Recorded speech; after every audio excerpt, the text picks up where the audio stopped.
Hello और नमस्कार दोस्तों, स्वागत है आप सबका science by Sumit sir YouTube channel पर। मेरा नाम है सुमित और आपके सामने एक बार फिर से मैं उपस्थित हो चुका हूं एनसीईआरटी स्पेशल सीरीज वाली क्लास के साथ। और मैं उम्मीद कर रहा हूं कि इस सेशन से आपको लाभ मिल रहा होगा।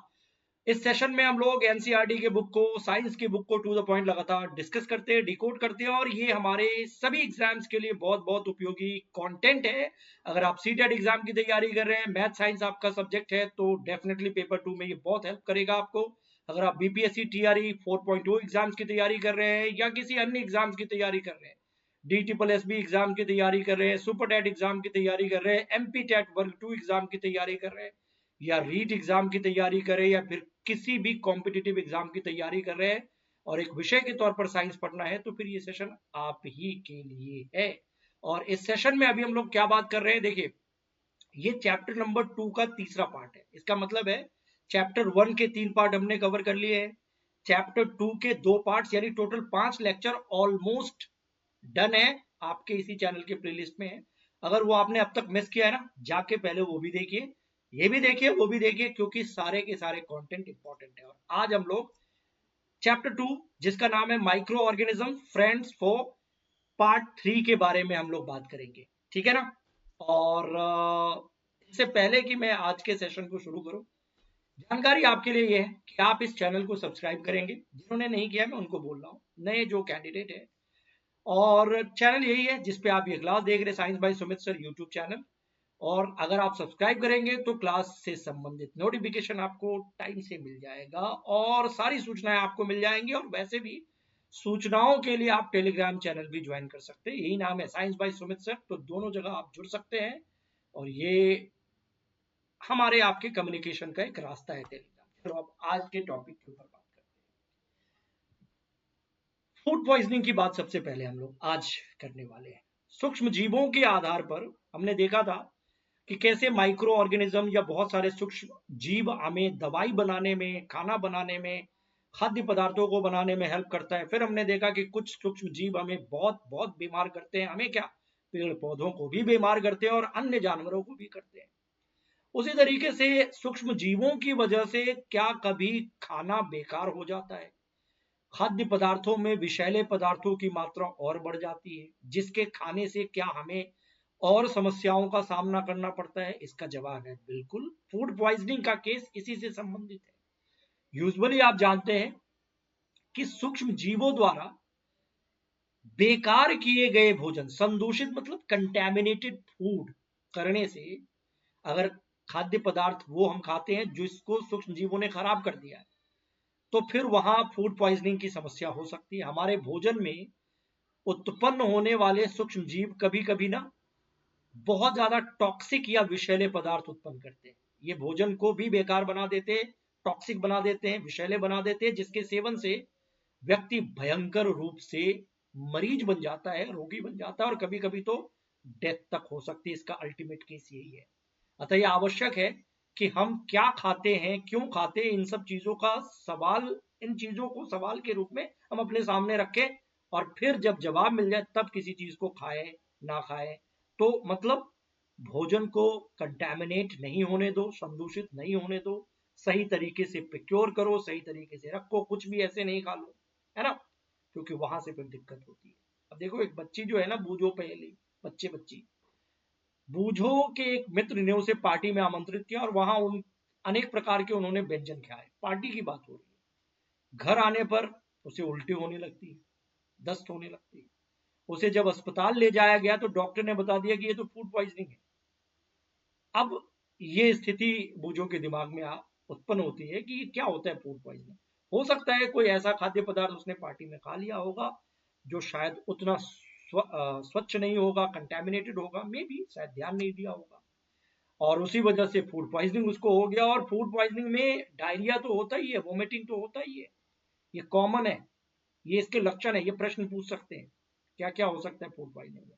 पेट में दर्द होता है, पेट दर्द, मरोड़ पड़ते हैं, फूड पॉइजनिंग में ये हो सकता है। स्वेलिंग हो सकता है, ठंड लग सकती है, बुखार भी हो सकता है फूड पॉइजनिंग में, सर दर्द हो सकता है। ये सब कॉमन सिम्टम है फूड पॉइजनिंग में। आमतौर पर वोमिटिंग हो, दस्त हो, डायरिया हो, पेट में दर्द हो, फीवर हो, मे बी और भी कारणों से हो सकता है, लेकिन फूड पॉइजनिंग के ये सिम्टम्स हो सकते हैं। तो ये आपसे पूछ सकते हैं कि फूड पॉइजनिंग में एक इंसान को किस तरीके का सिम्टम हो सकता है, तो 4 5 6 लिखा हुआ है, ये याद रख लो। एक से ज्यादा सिम्टम्स हो सकते हैं फूड पॉइजनिंग में, ये आप जानते हैं व्हाट एग्जैक्टली इट मीन्स। अब इस चीज से बचने के लिए क्या करें, फूड पॉइजनिंग किसी को ना हो, इसके लिए तो जरूरी है ना कि सही भोजन खाए, सही समय पर खाए, खाद्य पदार्थों को सही तरीके से सुरक्षित रखें। अगर कैसे भी कैजुअली रखेंगे तो क्या होगा, ब्रेड में फंगस आएगा, सब्जियां सड़ जाएगी, वही खाओगे तो फिर दिक्कत होगी, फूड पॉइजनिंग यहां से भी हो सकता है। तो पिछले अध्याय में यानी चैप्टर 1 में हमने खाद्य बीजों के परिरक्षण और भंडारण के उपाय के विषय में पढ़ा था, सीड्स के बारे में हमने पढ़ा था। जैसे सीडों को सही तरीके से, बीज को सही तरीके से प्रिक्योर करना पड़ता है, सही तरीके से रखना पड़ता है, उसको उसे संक्रमण से बचाने की आवश्यकता होती है, वैसे तैयार भोजन या ऐसे जो खाद्य सामग्री है उसको भी हमें घर पर प्रिजर्व करके ठीक तरीके से रखना होता है। आप जानते हैं कि खुले और नमी युक्त स्थान पर अगर ब्रेड को छोड़ दिया जाए तो फंगस उस पर आक्रमण कर देते हैं और ब्रेड खराब हो जाता है। और ये फंगस सूक्ष्म जीव है, सूक्ष्म जीव हमारे भोजन को कंटेमिनेट कर देता है, चाहे वो ब्रेड हो या फिर कोई खाद्य पदार्थ हो, पका हुआ खाद्य पदार्थ हो, ऐसा भी हो सकता है, फल हो, सब्जियां हो, अगर सही तरीके से हम स्टोर नहीं करेंगे दिक्कत हो सकती है। और जो कंटेमिनेटेड फूड है उसकी पहचान होती है, आप देखोगे कि अनयूजुअल स्मेल उससे आने लगेगी। कई बार कंटेमिनेटेड फूड देखने से पता चल जाता है कि उसमें कुछ फंगस है या कुछ इस तरीके से चीजें हैं।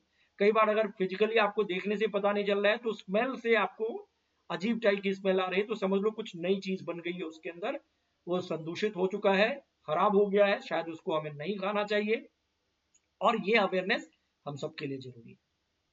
और ये केमिकल प्रोसीजर है, नए पदार्थ बन जाए, ऑक्सीडेशन हो गया, कुछ खाद्य कुछ जहरीले पदार्थ बन गए, तो यही तो फूड पॉइजनिंग को इनवाइट करता है। तो सही तरीके से प्रिजर्व करना बहुत जरूरी है फूड को, किसी भी खाद्य पदार्थ को। ठीक है, अब इस पहेली के दिमाग में एक और क्वेश्चन है, देखते हैं क्या है। पहेली ने कुछ आम खरीदे, खरीदने तो अच्छी बात है, परंतु कई दिनों तक वह उसे खा नहीं पाए। आम उसने खरीदा, आम को खा नहीं पाए, हो सकता है किसी कारण से नहीं खा पाए। बाद में उसने देखा कि वे आम ही खराब हो गए, सड़ गए, परंतु वो जानती है कि उसकी दादी द्वारा बनाया गया आम का अचार काफी समय तक संदूषित नहीं होता है। मतलब एक जेन्युइन प्रश्न इसके दिमाग में आ रहा है कि जो आम उसने खाने के लिए खरीदा, 3 4 दिन तक उसने नहीं खाया, 5 दिन के बाद वो खराब हो गया, लेकिन अचार जो 5 महीने या पता नहीं 5 साल भी लोग रख लेते हैं, वो आम से ही बनता है, लेकिन वो तो खराब नहीं होता है। तो वो कंफ्यूज बच्चे है तो कंफ्यूजन तो होगा, हालांकि अचार बनाने का अपना तरीका है और उसमें कुछ ऐसी चीजें मिलाई जाती है जिससे वो खराब नहीं हो सकता है। तो आइए हम खाद्य परिरक्षण के कुछ सामान्य तरीकों का अध्ययन करें, जिनका उपयोग हम अपने घरों में करते हैं, और इन्हें सूक्ष्म जीवों से बचाओ, और हमें इन्हें सूक्ष्म जीवों से बचाव का उपाय करना चाहिए, भोजन को बचाने का उपाय करना चाहिए। देखते हैं कैसे भोजन को सुरक्षित रखा जा सकता है, क्या तरीका है। कुछ सामान्य तरीका है, कुछ स्पेसिफिक तरीका है, और ये सब हमारे लिए प्रश्न के रूप में आते रहते हैं। तो कर लेते हैं बात। केमिकल मेथड, तरीका नंबर 1, जिसके जरिए हम किसी खाद्य पदार्थ को, अलग अलग प्रकार के भोजन को प्रिजर्व करके रख सकते हैं। कैसे, देखो इसको रासायनिक मेथड बोलेंगे। नमक और खाद्य तेल, आप देखो अचार जो बनाया जाता है ना आम से, आंवले से, उसमें नमक भी डालते हैं, खाद्य तेल भी डालते हैं, तरीका होता है बनाने का, है ना।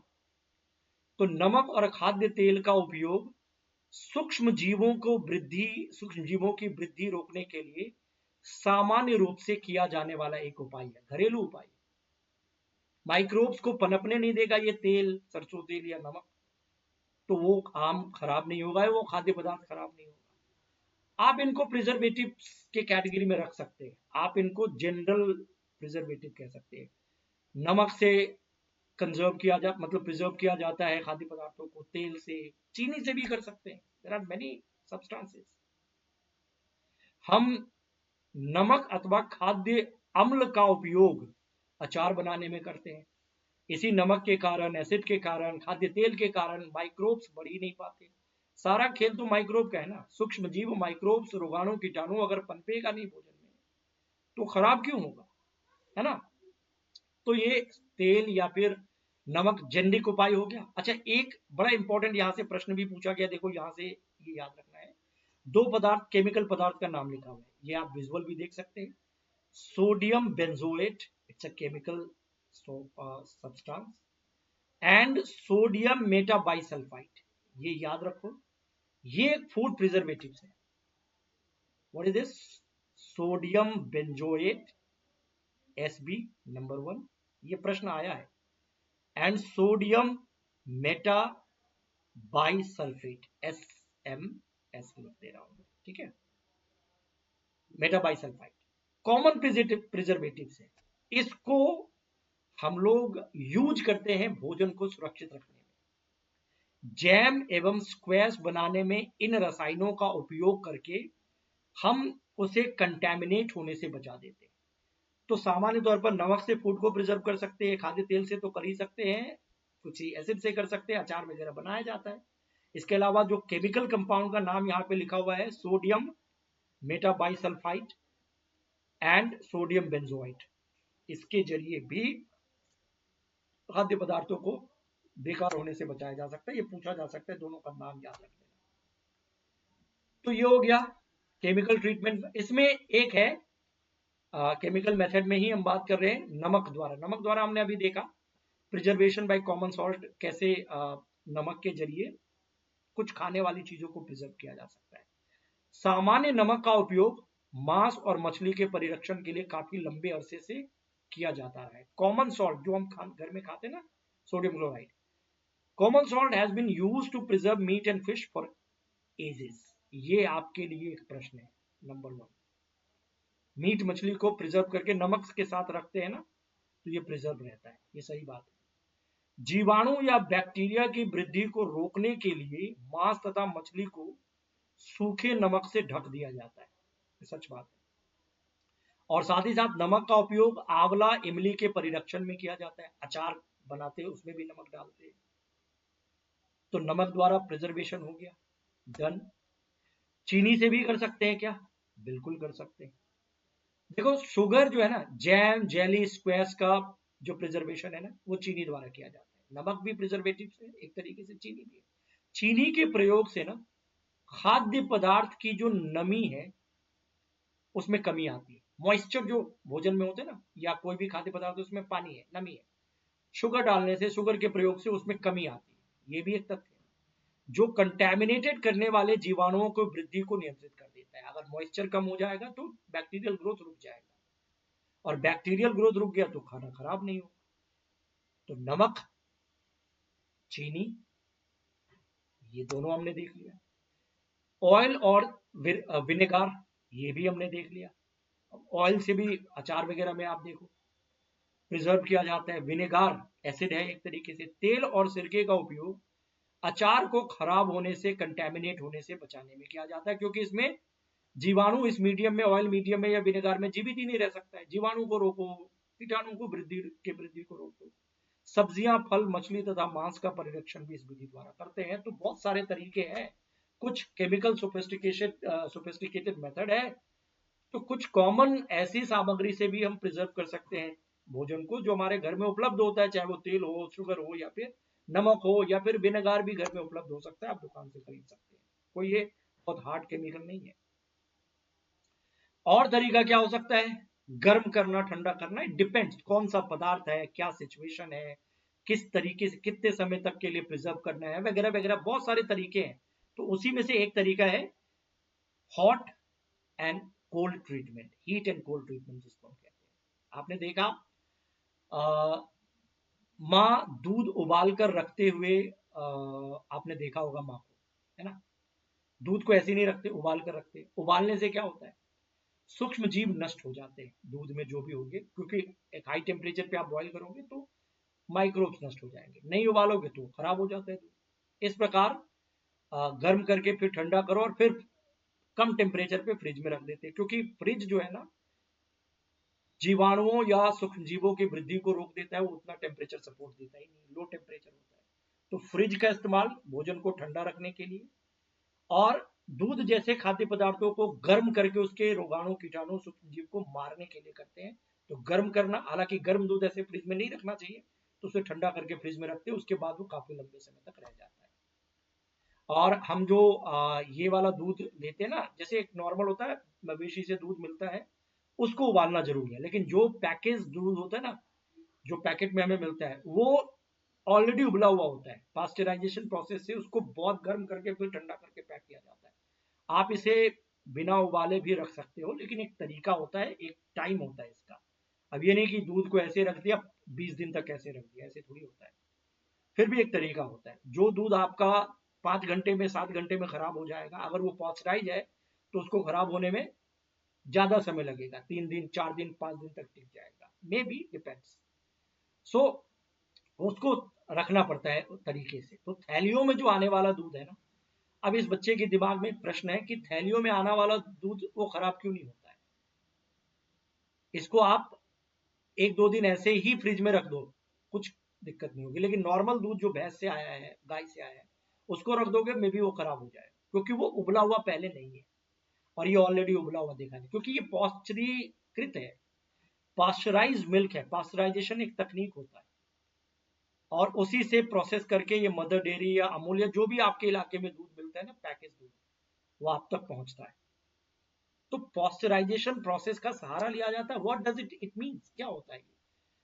कमर्शियल तौर पर जो पॉस्चराइज मिल्क होता है ना, पॉस्चराइज दूध को बिना उबाले इस्तेमाल आप घर में कर सकते हैं। पॉस्चराइज मिल्क जो कमर्शियल तौर पर बनाते हैं कंपनियां, घर में आप ऐसे ही कर सकते हैं, क्योंकि ये सूक्ष्म जीवों से मुक्त होते हैं, इसमें माइक्रोब्स नहीं होते। इसके लिए पॉस्चराइजेशन तकनीक में बहुत सारे सोफिस्टिकेशन मेथड है। इसका एक जनरल प्रोसेस क्या होता है कि दूध को अच्छे खासे टेम्परेचर, ये प्रश्न है आपके लिए, पूछा जा सकता है, 70 डिग्री सेल्सियस पर कुछ सेकंड के लिए बहुत गर्म करते हैं। 70 डिग्री सेल्सियस ठीक ठाक टेम्परेचर है, 15 से 30 सेकंड तक गर्म करते हैं, और फिर उसे अचानक से ठंडा करके स्टोर कर देते हैं। इससे जो भी सूक्ष्म जीवों का ग्रोथ दूध में होने वाला है, जो आगे चल करके दूध को खराब कर सकता था, उसको रोक दिया आपने। तो 70 डिग्री सेल्सियस गर्म करो कुछ सेकंड के लिए, 30 सेकंड के लिए, और फिर ठंडा करके स्टोर कर दो। ठीक है, ये पास्चराइजेशन में जनरल प्रोसेस है, सबसे सामान्य विधि है। इस प्रक्रिया की खोज लुईस पास्चर नामक वैज्ञानिक ने की थी, इसीलिए इनको हम इस प्रोसेस को पास्चरीकरण या पास्चराइजेशन कहते हैं। तो लुईस पास्चर का नाम आपने पहले भी सुना है, एक बार और सुन लीजिए। एक और काम के संदर्भ में उनको हमने पहले उनके बारे में बात की है।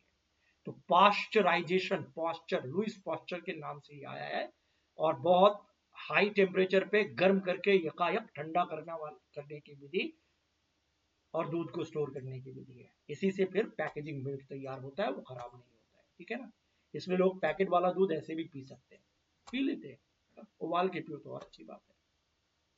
So this is called pasteurisation.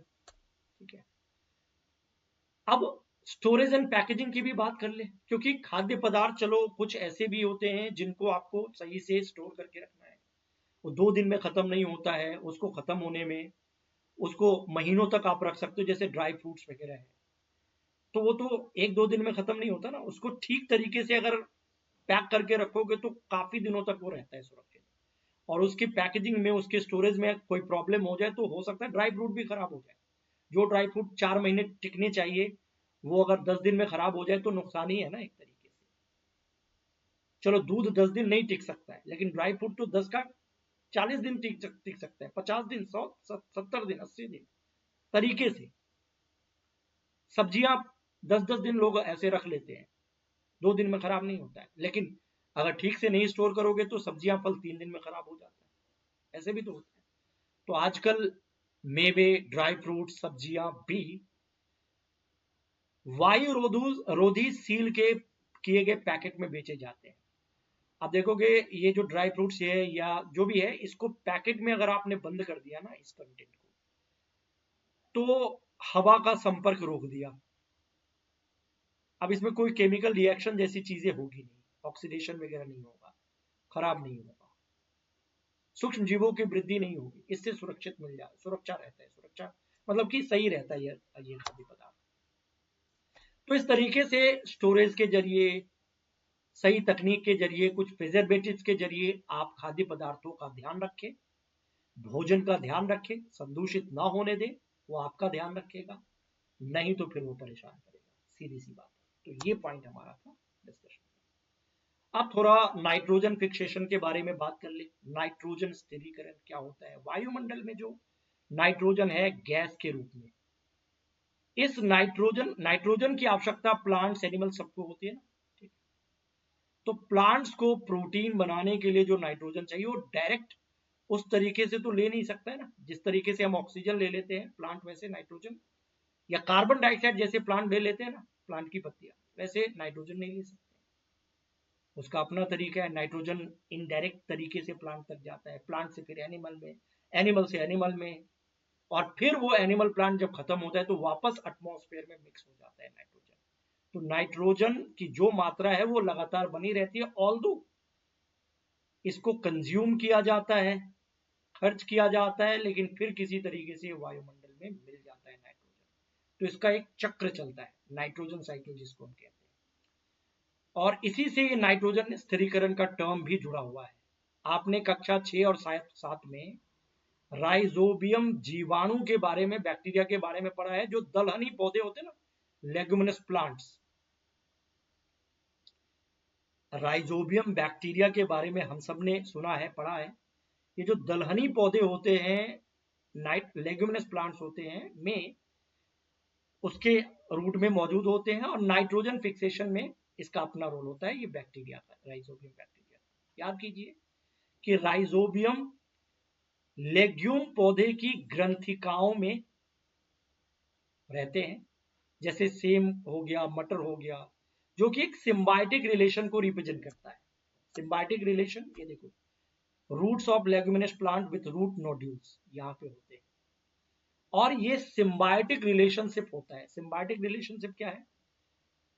दो जीवों के बीच में, यानी ए और बी के बीच में एक ऐसा रिलेशन जिसमें ए ने बी को हेल्प किया, बदले में बी ने भी ए को हेल्प किया, म्यूचुअल बेनिफिशियल रिलेशनशिप, ठीक है ना। तो उसको सिम्बायोटिक रिलेशनशिप कहते हैं। और ये जो बैक्टीरिया, राइजोबियम बैक्टीरिया पौधों की ग्रंथिकाओं में रहता है ना, तो पौधों के साथ म्यूचुअल बेनिफिशियल रिलेशन है। राइजोबियम पौधों को हेल्प करता है, तो पौधा भी राइजोबियम को हेल्प करता है। ये आपने लाइकेन के बारे में सुना होगा ना, लाइकन पढ़ाई होगा आपने। ये भी एल्गी यानी शैवाल प्लस फंगस, कवक, इनके बीच का म्यूचुअल रिलेशन है, बेनिफिशियल रिलेशन। एल्गी फंगस को कुछ मामलों में हेल्प करता है, तो फंगस एल्गी को हेल्प करता है, दोनों एक दूसरे को हेल्प करता है। तो लाइकेन इसी कैटेगरी का एग्जाम्पल है, इसको भी सिम्बायोटिक यूनियन कहा जाता है। और ये राइजोबियम बैक्टीरिया जो प्लांट के अंदर रहता है, लेगुमिनस प्लांट में, वो भी सिम्बायोटिक रिलेशन ही है, दोनों एक दूसरे को हेल्प करता है। कभी कभी जो आसमानी विद्युत विसर्जन होता है ना, तड़ित जिसको हम कहते हैं, लाइटनिंग, विद्युत द्वारा भी नाइट्रोजन का स्थिरीकरण होता है। परंतु आप जानते हैं कि नाइट्रोजन की मात्रा वायुमंडल में बनी रहती है, खर्च होने के बावजूद भी कम नहीं होती है। तो इसके लिए एक साइकिल चलता है। इसके विषय में हम आगे डिस्कस करेंगे, लेकिन थोड़ा सा कुछ पॉइंट तो हम डिस्कस कर ही रहे। तो इसी से ये टर्म बन जाता है नाइट्रोजन साइकिल। हमारे वायुमंडल में सबसे ज्यादा नाइट्रोजन गैस ही है, 78%। नाइट्रोजन सभी जीवों का आवश्यक कंपोनेंट है। प्रोटीन, क्लोरोफिल और न्यूक्लिक एसिड और विटामिन में उपस्थित होता है। तो प्रोटीन बिना नाइट्रोजन के बन नहीं सकता है ना। पौधे हो या जंतु हो, ये वायुमंडल में मौजूद 78% नाइट्रोजन का सीधे सीधे यूज कर ही नहीं सकते। जैसे हम ऑक्सीजन यूज कर लेते हैं, प्लांट कार्बन डाइऑक्साइड सीधे यूज कर लेते हैं, नाइट्रोजन नहीं कर सकते, इनडायरेक्ट तरीका होता है। तो मिट्टी में उपस्थित जीवाणु जो होते हैं ना, बैक्टीरिया और ब्लू ग्रीन एल्गी, ये देखो, बैक्टीरिया प्लस साइनोबैक्टीरिया, ये लिखा हुआ है। ये जो ब्लू ग्रीन एल्गी है ना, इसको हम साइनोबैक्टीरिया कहते हैं। ये प्रश्न है, मिट्टी में उपस्थित bacteria and blue green algae, नील हरे शैवाल, वायुमंडलीय नाइट्रोजन का स्थिरीकरण करके नाइट्रोजन यौगिकों में परिवर्तित कर देता है। एटमॉस्फेयर के नाइट्रोजन को नाइट्रोजन के ऐसे कंपाउंड में ये बैक्टीरिया या साइनोबैक्टीरिया परिवर्तित कर देता है जो यूजेबल फॉर्म में हो। अगर ये यौगिक में कन्वर्ट हो जाए इसके कारण, थैंक्स टू दीज टू, तो फिर ये कंपाउंड प्लांट्स यूटिलाइज करेंगे, सीधा नाइट्रोजन तो यूटिलाइज कर नहीं पाएंगे। तो अगर ये उपयोगी उसमें कन्वर्ट हो जाता है, यौगिक में परिवर्तित हो जाता है, तो पौधे इसका उपयोग मिट्टी में से रूट सिस्टम द्वारा करते हैं। अब मिट्टी में ये कंपाउंड बना, अब प्लांट रूट सिस्टम से इस कंपाउंड को ले सकता है, ना कि डायरेक्ट नाइट्रोजन।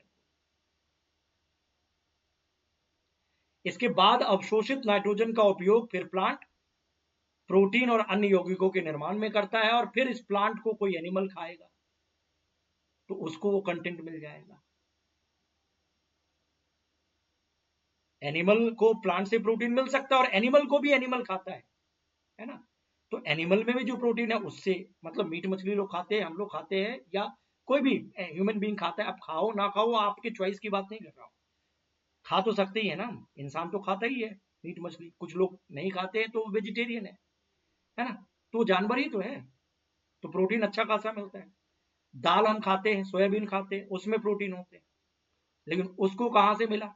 उसने तो बनाया ना, प्लांट ने तो मिट्टी से ये कंपाउंड लेकर के बनाया ना। तो प्लांट को भी नाइट्रोजन मिल गया और एनिमल को भी मिल गया, प्रोटीन मिल गया। भैया अब ये प्लांट और एनिमल हमेशा के लिए तो इस दुनिया में रहेंगे नहीं।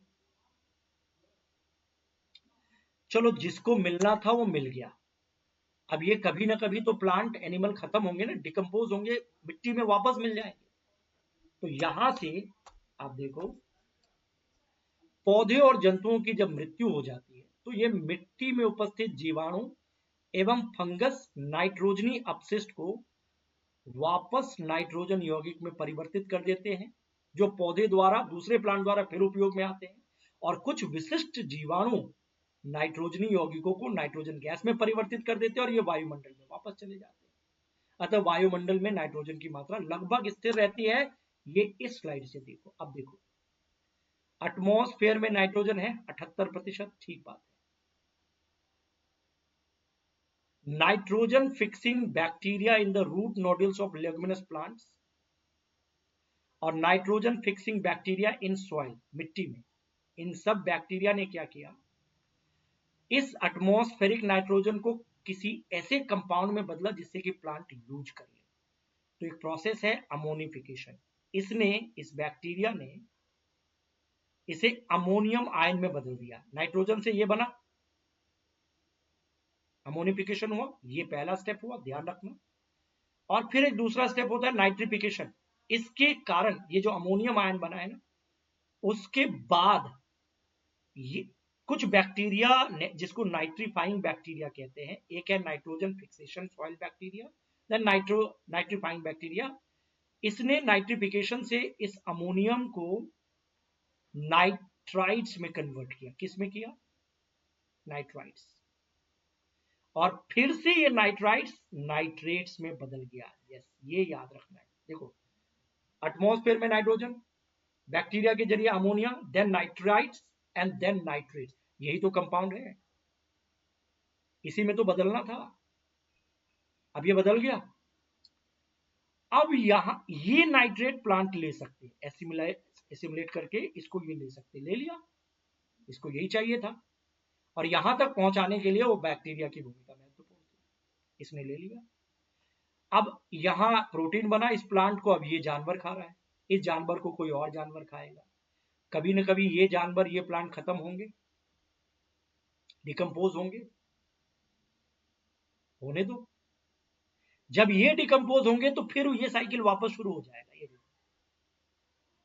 ये जब डिकम्पोज होंगे तो या वापस अमोनिफिकेशन होगा, फिर ये साइकिल शुरू होगा, और ये चलता रहेगा। किसी दूसरे प्लांट को अब मिलेगा, एनिमल के ही अवशेष से, प्लांट के ही अवशेष से अब दूसरे प्लांट को कंटेंट मिल गया। तो दो रिसोर्सेज हैं, एक तो एटमॉस्फेयर वाला नाइट्रोजन, उससे ये अमोनिया बना, फिर नाइट्राइट्स, फिर नाइट्रेट्स, यहां से ये यूटिलाइज हुआ। और दूसरा ये प्लांट जानवरों के अवशेष, वापस ये अमोनियम साइकिल में गया, फिर ये नाइट्रेट्स और नाइट्रेट्स में कन्वर्ट हुआ। और यहीं पे जब नाइट्रेट्स बनता है ना, तो इसका दो रास्ता है, एक तो प्लांट ने ले लिया, एसिमुलाइज कर लिया, और दूसरा कुछ डीनाइट्रीफाइंग बैक्टीरिया ना इसी नाइट्रेट्स को वापस एटमॉस्फेयर में गैस के रूप में छोड़ देते हैं। तो यही साइकिल तो चलता रहता है। ये दिलचस्प है, इंपॉर्टेंट है, इस चीज से भी आप देख सकते हो। तो कुल मिलाकर के कहने का सीधा सीधा मतलब ये है भाई साहब कि नाइट्रोजन है, इसको कंपाउंड में बदला जाता है यूजेबल फॉर्म बैक्टीरिया के जरिए, अमोनियम फिर नाइट्राइट फिर नाइट्रेट, और जब नाइट्रेट बनता है तो प्लांट ले लेते हैं, इसे यूटिलाइज कर लेते हैं, डायरेक्ट तो यूज नहीं कर सकते। इससे फिर ये एनिमल को जाता है, बोलो हाँ, एनिमल से दूसरे एनिमल को जाएगा, सबको प्रोटीन मिल रहा है। अब इनको मार दो, डेड बना दो, एनिमल कभी ना कभी मरेगा, प्लांट मरेगा। तो इस डेड कंपोनेंट से वापस किसी दूसरे प्लांट को जाएगा, ठीक है, और ये चलता रहता है। इसी बीच में क्या होता है कि जब कंपाउंड के रूप में प्लांट्स नाइट्रोजन के इनपुट को लेता है ना, उसी दौरान कुछ बैक्टीरिया जो होते हैं ना, इसी नाइट्रेट्स को वापस N2 में बदल के एटमॉस्फेयर में भेज देता है। यही पॉइंट यहां पे लिखा हुआ है कि नाइट्रेट्स तक पहुंचने के दौरान एक रास्ता है कि ये डीनाइट्रीफाइंग बैक्टीरिया वापस नाइट्रोजन को मिला दे, तो एटमॉस्फेयर में नाइट्रोजन का लेवल बना रहता है, और दूसरा रास्ता है कि प्लांट अपना यहां से ले। तो यहां तक तो पहुंचो, यहां तक पहुंच गया, उसके बाद चीजें ठीक रहेगा। और उसके लिए बहुत सारे प्रोसेस होते हैं, अमोनिया बनता है पहले, अमोनियम आयन, फिर नाइट्रिफिकेशन से नाइट्राइट्स बनता है, देन नाइट्रेट्स, और उसके बाद दो रास्ते नाइट्रेट्स के बाद। मुझे लगता है ये सब समझ में आ गया है, और यही है नाइट्रोजन साइकिल। देख लो एक बार, वायुमंडलीय नाइट्रोजन, वायुमंडलीय नाइट्रोजन का जीवाणु एवं नीले हरे शैवाल द्वारा स्थिरीकरण होता है। जीवाणु द्वारा स्थिर नाइट्रोजन को नाइट्रोजन यौगिक में परिवर्तित किया जाता है। मिट्टी में उपस्थित नाइट्रोजन के यौगिक प्लांट ले लेते हैं, प्लांट को जंतु खाते हैं, जंतु कुछ और जंतु खाते हैं, फिर ये खत्म होते हैं, ये वापस मिट्टी में मिलते हैं। लेकिन यहां जो मिट्टी में उपस्थित नाइट्रेट्स है, ये प्लांट भी लेते हैं, और ये एटमॉस्फेयर में भी डीनाइट्रीफाई होकर के गैस में मिल जाता है, ठीक है ना। सो यहां नाइट्रेट के रूप में प्लांट को चाहिए ये कंटेंट, और नाइट्रेट सीधे नहीं बनता, पहले नाइट्राइट बनता है, तो ये भी एक प्रश्न है। So this is the case, और ये सारे पॉइंट्स मुझे लगता है डन है, और हमने इसको समझ लिया है, कोई दिक्कत नहीं है। तो होपफुली मैं समझता हूँ ये सारे पॉइंट्स आपके लिए इंपॉर्टेंट थे, तो आपने समझ लिया। और कुछ प्रश्नों का जवाब देना है, लेकिन उससे पहले आपको मैं रिक्वेस्ट क्या बोलता हूं, बार बार ये चैनल सब्सक्राइब करना है सबको, जिन तक ये सेशन पहुंच रहा है और थोड़ा भी लगता है कि ये काम का है, तो आपका ये धर्म है कि ये चैनल सब्सक्राइब करो, तभी आपको टाइम से नोटिफिकेशन मिलेगा और चैनल का ग्रोथ होगा। चैनल का ग्रोथ, आपका ग्रोथ, कंटेंट बेहतर मिलेगा, इस बात की गारंटी है। तो करो ना सब्सक्राइब, कर लिया है तो थैंक यू ले लो, टेलीग्राम चैनल भी ज्वाइन कर लो, इसी में मैं लिंक शेयर करता हूं, अगर कुछ शेयर करना होता है तो इसी में शेयर करता हूं।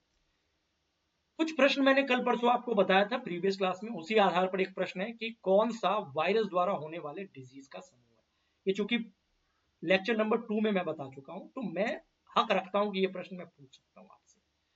तकरीबन 12-15 डिजीज के बारे में बताया था, कुछ बैक्टीरिया से, कुछ वायरस से, कुछ प्रोटोजोआ से होता है। तो इसमें से आप एक ग्रुप चुन लीजिए जो वायरस से होने वाले डिजीज को रिप्रेजेंट करता है। मलेरिया प्रोटोजोआ से होता है तो बी ऑप्शन काट दो, टाइफाइड बैक्टीरिया से होता है, काट दिया, टीबी बैक्टीरिया से होता है, पहला ही ऑप्शन है जिसमें सारे डिजीज वायरस है, वायरल वाला है, चाहे जॉन्डिस, हेपेटाइटिस ए हो, चिकन पॉक्स हो, मीजल्स हो, स्मॉल पॉक्स हो, या पोलियो हो, ये सब वायरस से होने वाली डिजीज है। दूसरा प्रश्न है कि दो जीव सबसे अच्छे मित्र हैं और साथ साथ रहते हैं, ए और बी दोस्त हैं, और इसमें से ए बी को और बी ए को हेल्प करता है। इसमें से एक आवास, जल और पोषक तत्व प्रदान करता है, जबकि दूसरा भोजन बनाता है और भोजन प्रदान करता है। मतलब ऐसे समझ लो ना, एल्गी और फंगस ये दोनों दोस्त हैं। एल्गी कार्बोहाइड्रेट्स बना फोटोसिंथेसिस करते हैं, तो शैवाल फंगस को भोजन देता है, और बदले में फंगस मिनरल या जो भी है, शेल्टर वगैरह जो भी है, सपोर्ट करता है। दोनों एक दूसरे को हेल्प करते हैं। इस प्रोसेस को क्या बोलते हैं? तो इस प्रोसेस को ऑब्वियसली अभी अभी हमने देखा इस प्रोसेस को सहजीवन कहते हैं। राइजोबियम बैक्टीरिया वाला भी केस इसी में आता है। तो ये हो गया। अब लाइकेन वाला एग्जाम्पल बताया था कि लाइकेन सिम्बायोटिक यूनियन को रिप्रेजेंट करता है। तो ये इसमें दो सूक्ष्मजीव कौन से होते हैं, ए और बी। ए बी को और बी ए को हेल्प करता है। तो ए क्या है, बी क्या है, आप इसमें से बता दो। अभी हमने बात की है, कोई दिक्कत नहीं है। तो इसका आंसर देखते ही आप सीधे सीधे बता सकते हो। ये होगा ए अगर एल्गीज है तो बी फंगस है। शैवाल और फफूंद, शैवाल फफूंद को, फफूंद शैवाल को हेल्प करता है। ये तो है सिम्बायोटिक रिलेशन। सो डन है, ये पूरा टॉपिक हमने कवर कर लिया है। तो चैप्टर 2 डन। एंड नाउ अगली क्लास में हम लोग चैप्टर 3 के बारे में बात करेंगे। फिलहाल इतना ही। Okay, bye bye. Like the discussion, like the channel, share the channel and so on. यही मैं बोलूंगा आपसे। लाइक करो, शेयर करो, पढ़ते रहो, आगे बढ़ते रहो। बस फिलहाल के लिए इतना ही।